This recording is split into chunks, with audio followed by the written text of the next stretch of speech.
বিশ্বনাথের ৩ নম্বর Alankari union পরিষদের ভারপ্রাপ্ত chairman হিসেবে দায়িত্ব গ্রহণ করেছেন লালটেক গ্রামের বাসিন্দা ওই ইউনিয়নের ৪ নম্বর ওয়ার্ডের সদস্য ও প্যানেল চেয়ারম্যান মোহাম্মদ ফজলু মিয়া।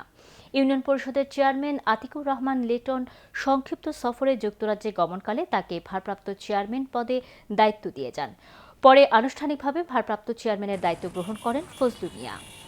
পরিবারের সদস্যসহ নিজ গ্রাম লালটেক থেকে বিশাল মোটরসাইকেল শোভাযাত্রায় ইউনিয়ন পরিষদে এসে পৌঁছান এবং আনুষ্ঠানিকভাবে দায়িত্ব গ্রহণ করেন।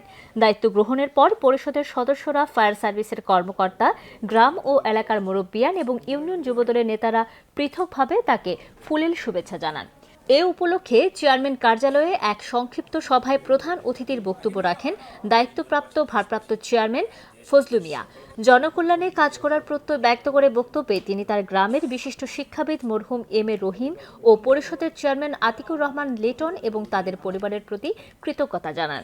সভায় বিশেষ অতিথির বক্তব্য রাখেন লালটেক জামে মসজিদের মোতাল্লি আব্দুর রহিম, সমাজসেবক আলামিয়া ও সমুজ আলী। বক্তব্যে তারা বলেন, ফজলু মিয়ার দাদা মরহুম মুহুরী ময়না মিয়া মেম্বার ও তার চাচা মরহুম ফয়েজ আলী মেম্বার এলাকার উন্নয়নে অবদান রেখে গেছেন। পরিবারের এই ধারাবাহিকতায় এবার ফজলু মিয়াও এলাকার উন্নয়নে গুরুত্বপূর্ণ অবদান রাখবেন। এর আগে ছেলের জন্য দোয়া কামনা করে বক্তব্য রাখেন ফজলু মিয়ার পিতা হাজী আব্দুস সত্তার। এ সময় বক্তব্য রাখেন যুবদল নেতা মাসুম বিল্লাহ, গিয়াসউদ্দিন, সুন্দর আলী ও সুমন আহমদ। চিরকৃতজ্ঞ আমার ওয়ার্ডবাসীর কাছে, গ্রামবাসীর কাছে। সবাই আমাদের দোয়া করবেন, আমি যেন আগামীতে আরও সুন্দরভাবে ঝামেলা করতে পারি এবং সঠিকভাবে উন্নয়ন পরিচালনা করতে পারি। যেটুকু সময় পাই সুন্দর ও সঠিক মতে আর্থিক মানুষ হিসাবে নিজের মতো কাজ করতে পারি এবং মানুষের মঙ্গল করতে পারি, মানুষের ভালো করতে পারি। আমার জন্য দোয়া করবেন। আমি আমার জীবনটা আজীবন মানুষের জন্য কাজ করে যাব। আপনারা দোয়া করবেন।